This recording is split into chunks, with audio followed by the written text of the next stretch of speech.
Greater Hyderabad municipal corporation పన్ను వసూలను మరింత కట్టుదిట్టం చేసింది. నగర వ్యాప్తంగా పలు ప్రాంతాల్లో ఆస్తులను ఇప్పటికే సీజ్ చేసింది.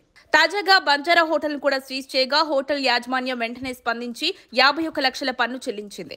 జీహెచ్ఎంసీకు మొత్తం 5,500 కోట్లకు పైగా బకాయిలున్న నేపథ్యంలో వీటి వసూలపై ప్రత్యేక దృష్టి పెట్టింది.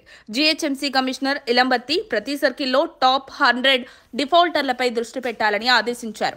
గత ఆర్థిక సంవత్సరంలో 1960 కోట్ల ప్రాపర్టీ ట్యాక్స్ వసూలు చేసిన జీహెచ్ఎంసీ ఈ ఏడాది 2,000 కోట్ల వసూలను లక్ష్యంగా పెట్టుకుంది. అయితే ఇప్పటి వరకు 1,484 కోట్లు మాత్రమే వసూలు కావడంతో అధికారులు మరింత కఠిన చర్యలు తీసుకుంటున్నారు. 15 ఏళ్లుగా పన్ను చెల్లించని ప్రాపర్టీలను గుర్తించి నోటీసులు జారీ చేస్తోంది. స్పందన లేకపోతే సీల్ వారెంట్లు జారీ చేసి ఆస్తులను సీజ్ చేస్తోంది. తాజా చర్యల్లో భాగంగా తాజ్ బంజారా హోటల్ ను సీజ్ చేయగానే యాజమాన్యం వెంటనే పన్ను చెల్లించింది.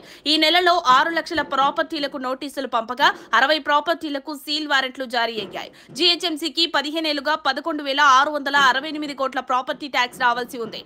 అందులో 5,000 కోట్ల రూపాయలు తెలంగాణ రాష్ట్ర ప్రభుత్వానికి చెందిన 4,000 ఆస్తుల నుంచి, 500 కోట్ల రూపాయలు కేంద్ర ప్రభుత్వానికి చెందిన 600 ఆస్తుల నుంచి పన్ను బకాయిలను వసూలు చేసేందుకు GHMC revenue recovery act section 269 ప్రకారం నోటీసులు జారీ చేసింది. ఈ నెల 18 నుంచి సీల్ విధానం ద్వారా పన్ను వసూలు చేస్తోంది జీహెచ్ఎంసీ. అలాగే జీహెచ్ఎంసీ పరిధిలో 19.5 లక్షల మంది పన్ను చెల్లింపుదారులున్నారు.